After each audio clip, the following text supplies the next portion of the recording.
You don't become powerful when life is kind to you. You become powerful when everything inside you collapses. When pain enters your bloodstream and burns everything that once made sense. You feel it, don't you? That quiet ache behind your chest. That silent scream that no one hears. It's not destroying you. It's dismantling the version of you that could never face the truth. Carl Jung called it the awakening of the soul through suffering. The confrontation with the shadow you've buried under smiles, distractions, and dreams of control.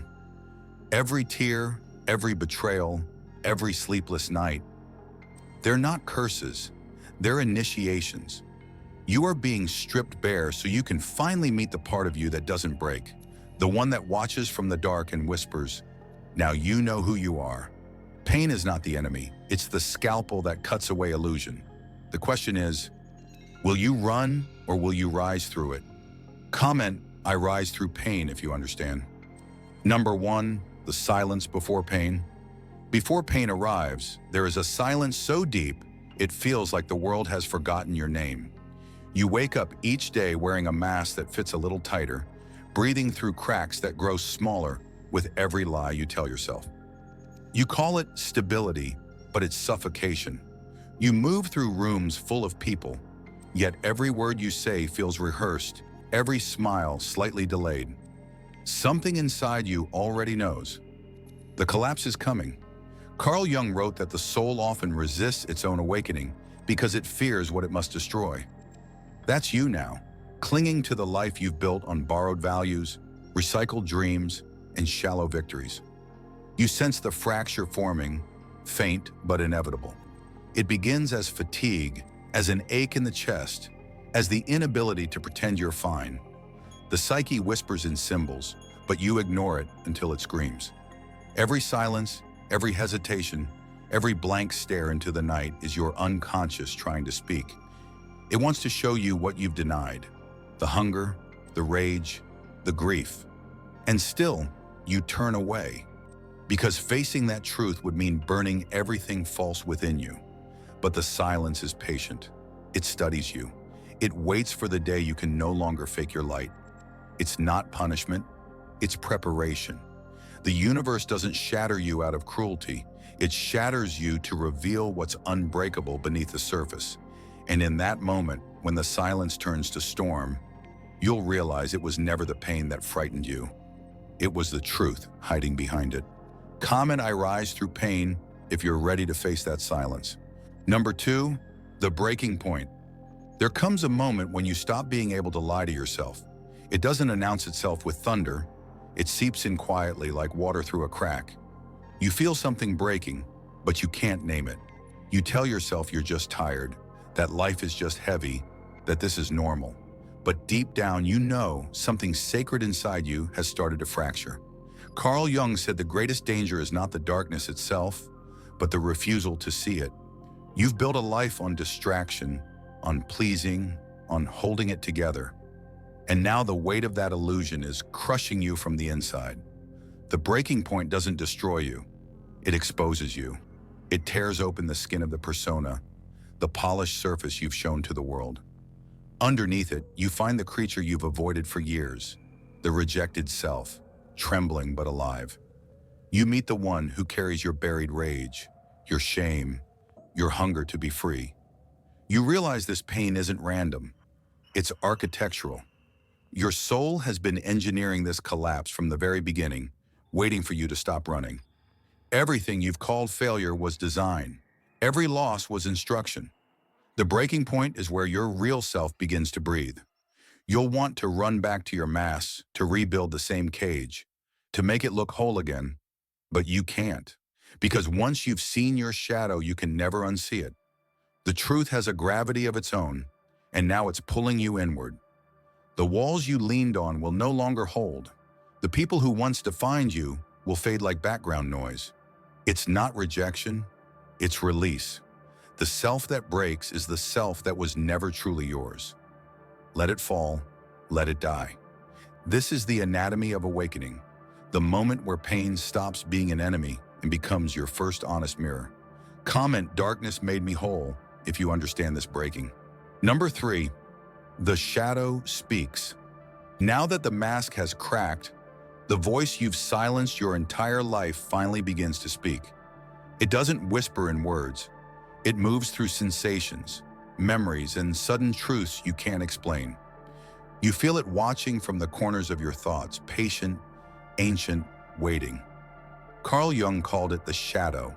Not evil, but the part of you that carries everything your conscious mind refuses to see. The more you deny it, the stronger it becomes. You've buried it under politeness, under guilt, under everything you thought made you good. But it's not fooled. It's the sum of every rejected feeling. Your rage when you were humiliated, your pride when you failed, your desire when you were told to be silent. It's the self you exiled to survive. And now it's here. The shadow doesn't come to harm you. It comes to balance you. It comes to show you what you've abandoned. But it speaks in paradoxes. It will ask you to love the very parts you swore to hate. It will ask you to look at the face in the mirror and admit, that is me. You'll resist, of course. You'll want to label it darkness, sin, weakness, anything but yours. Yet the more you fight it, the deeper it roots itself in your psyche. Carl Jung warned that what we resist persists and what we accept transforms. When you finally stop running and listen, the shadow begins to soften. It shows you flashes of your forgotten strength, your hidden potential, your unfiltered power. You begin to understand that the darkness was never against you. It was your unclaimed light, misunderstood and exiled. The pain was not punishment, but communication. This is your initiation into wholeness, a brutal honesty with your own soul. It's terrifying, yes, but it's also freedom, because when you embrace the shadow, you stop being manipulated by it. You stop reacting and start creating. You stop begging for peace and become it. The voice inside is not your enemy. It's your awakening. Comment, I am the fire within, if you're ready to hear your shadow speak. Number 4, the mirror of the soul. You stand before the mirror, but this time it doesn't show your face. It shows your truth. Not the version you crafted for the world, not the mask you wore to survive, but the raw, trembling essence of what you are.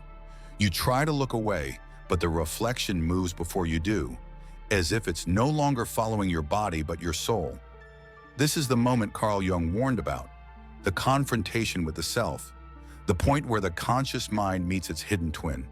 You've spent years running from this mirror because you knew what it contained. Your disappointments, your manipulations, your jealousy, your secret need for power, your endless hunger to be loved. The mirror doesn't accuse you. It simply shows you what is. It's not cruel, only clear. It strips you down to the psychological bone until there's nothing left to defend. You begin to see how your pain was never random, how it mirrored every lie you told yourself. Each wound corresponds to something you refused to accept. Each betrayal was a reflection of your own neglect. You start to understand why Carl Jung said, until you make the unconscious conscious, it will direct your life and you will call it fate. This is that unveiling. Fate was never some cosmic trick. It was your unintegrated self playing its games in the dark. You finally see it. And in that vision, something breaks. Not in weakness, but in release. You realize that the person you hated most in the world was often the part of yourself you were most ashamed to see. You start forgiving without permission, accepting without approval, and the mirror begins to change. The reflection steadies, the trembling stops. For the first time, you see eyes that aren't afraid to see. This is not about perfection, it's about wholeness. You are learning that wholeness is ugly before it becomes beautiful. You are learning that the light you've prayed for has always been hidden behind your own face. The mirror of the soul was never showing you a stranger. It was trying to introduce you to yourself. Comment, I rise through pain, if you dare to face that reflection. Number 5, the fire of transformation. The fire comes when you stop pretending that pain is an interruption. It's not chaos, it's chemistry. The soul begins its alchemy the moment you stop running from the flames. You can feel it now, can't you? That slow internal burn that doesn't destroy but refines. It's terrifying because it takes everything you thought you were and melts it down to its rawest truth. Carl Jung called this the opus contra naturam, the work against nature, the sacred inversion of comfort. Everything in you wants to flee, but the deeper intelligence of your being knows this fire is necessary. It's not here to punish you, it's here to remove what can't survive your next evolution. The fire consumes the false, the performative, the fragile illusions of control. It doesn't ask for permission, it demands surrender. You start feeling emotions you buried years ago: rage, despair, hunger, desire, all of it flooding through you like molten gold. This is the stage where the soul performs its surgery, cutting open what's infected, cauterizing what's dying. You can almost hear the hiss of the ego dissolving, the old self screaming as its edges blur. But underneath that pain, there's a strange peace forming, like the quiet after a storm. You realize that everything being burned was never truly you. It was the armor that kept you small. You start seeing beauty in destruction, order in collapse. The alchemy of transformation demands that you sacrifice the comfortable for the authentic. And now you understand why Carl Jung said that one does not become enlightened by imagining figures of light, but by making the darkness conscious. Enlightenment is not escape, it's exposure. You are not rising from the ashes yet. You are becoming the ashes, the sacred residue of what's been purified by truth. Your body trembles, but your soul steadies. Pain becomes power. Suffering turns into structure. This is what awakening feels like when it's real, raw, unfiltered, unromantic, divine. You are no longer a victim of pain. You are its blacksmith. Comment, "I am reborn through fire," if you understand that burning is becoming. Number 6, the death of innocence. There comes a moment when you realize that innocence was never purity. It was blindness. You thought goodness meant obedience, that peace meant silence, that light meant never touching the dark. But Carl Jung warned that every light casts a shadow, and to deny the shadow is to remain half alive. The death of innocence begins quietly, with disillusionment. The people you once idealized fall. The systems you trusted reveal their rot. The dreams you worshipped lose their glow. You start to see the machinery beneath the beauty, the manipulation behind kindness, the selfishness behind virtue, the fear behind love, and it terrifies you because you begin to realize that the same darkness lives within you. You are not immune. You are capable of cruelty, of deceit, of hunger and corruption. But this realization isn't moral decay, it's evolution. It's the moment the veil burns away and the soul meets itself without denial. Carl Jung said that the shadow is 90% pure gold, and now you see why. Only through acknowledging your darkness can you wield your light consciously. The death of innocence isn't the loss of goodness, it's the loss of naivety, the recognition that you contain both the destroyer and the healer, the saint and the serpent. It hurts because part of you still clings to the illusion that being good means being clean. But true wisdom is dirty. It bleeds, it limps, it crawls through contradictions. You begin to understand that morality is not a costume you wear. It's a battlefield inside you that must be walked with awareness. This is where childish spirituality dies and authentic consciousness is born. You start forgiving your shadows, not excusing them, but understanding their roots. You see that every wrong impulse was once a cry for love, every toxic defense a desperate attempt to survive. The death of innocence is not corruption, it's integration. You are no longer trying to be pure, you are learning to be whole. And that makes you dangerous in the best way, untouchable by guilt, unshaken by judgment, unafraid of truth. Comment, "Darkness made me whole," if you have the courage to bury your innocence and rise in awareness. Number 7, the birth of awareness. Something shifts in the silence after destruction. The smoke clears, and for the first time, you can see without distortion. Awareness doesn't arrive with light, it arrives with clarity. It feels like standing in a room you've lived in your whole life, suddenly realizing how much dust has been hiding on the walls. Carl Jung called this individuation, the process by which the conscious mind unites with the unconscious, transforming chaos into coherence. You begin to see patterns, not just in others, but in yourself. Why you repeat the same mistakes, why you chase people who hurt you, why you sabotage peace when you finally find it. Awareness exposes your loops, your addictions, your secret love affair with pain. It doesn't flatter you, it educates you. Every emotion becomes a messenger, every reaction a mirror. You start catching yourself before the fall, noticing the storm rise, naming it, tracing its roots. This is what real power feels like. Not control, but comprehension. The more you see, the less you judge. The less you judge, the freer you become. You begin to sense that beneath the noise of your mind, something vast and still has always been watching. An observer untouched by drama, pain, or fear. That is the self Jung spoke of, the eternal center of consciousness that exists beyond the ego's trembling. You realize that awareness is not learned, it's remembered. It was always there, buried under survival and noise. As your mind slows, your perception sharpens. You see how your pain sculpted perception, how every wound widened your vision. What once felt like punishment now feels like refinement.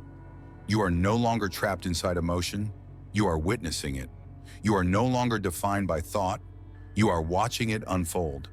That distance between the watcher and the storm, that's freedom. That's where rebirth begins. Awareness is not calm, it's clarity inside chaos. It's the moment you stop being a slave to reaction and start shaping reality from consciousness itself.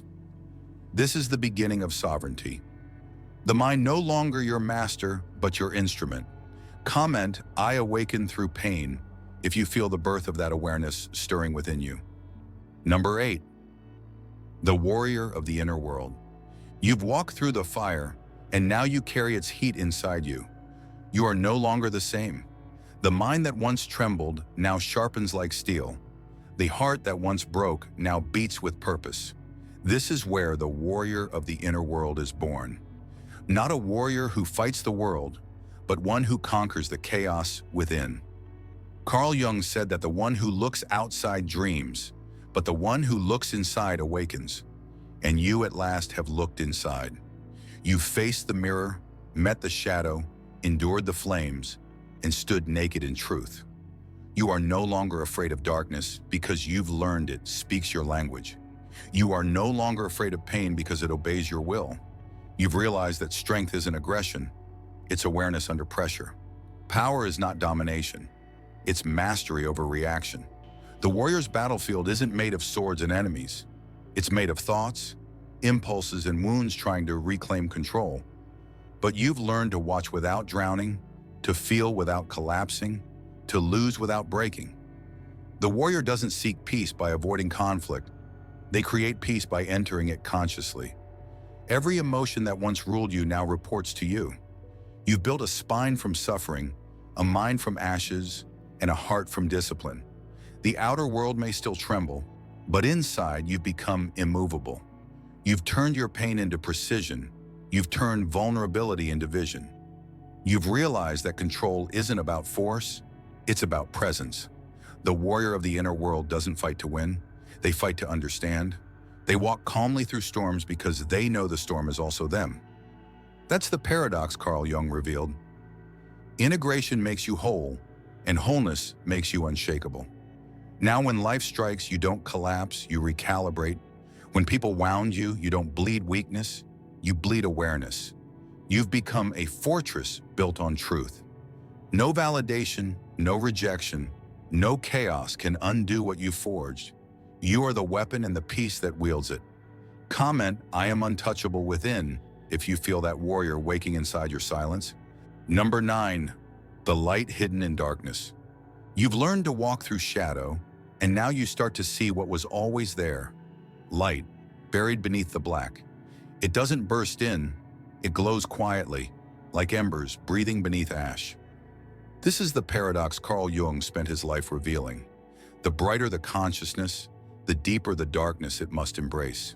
You begin to understand that every wound was a doorway, every loss a lantern. What you once called suffering was actually the soul's method of sight. The darkness was never punishment, it was perspective. It forced you to feel, to kneel, to listen. It made you honest. The ego loves light because it flatters. The soul loves darkness because it tells the truth. And now when darkness arrives, you don't panic. You lean in. You've realized it carries messages the daylight can't translate. You start to sense divinity in decay, beauty in endings, meaning in silence. The very pain that once defined you now refines you. You no longer divide the world into good and evil, joy and sorrow, light and dark. You see that they are twins, eternally dancing. Integration becomes revelation. The shadow no longer terrifies you because you've seen its heart illuminated. You realize that enlightenment isn't about floating above life. It's about sinking deep enough to touch its roots. The light you sought outside burns quietly inside your scars. You carry it now not as a halo, but as gravity, steady, patient, unwavering. When people see you, they feel it, a calm radiance that doesn't need to shine to be seen. Because true light doesn't blind, it guides. It doesn't scream, it whispers. It doesn't destroy the dark, it embraces it until both dissolve into wholeness. That is the final secret Jung pointed to, the reconciliation of opposites, the marriage of fire and shadow.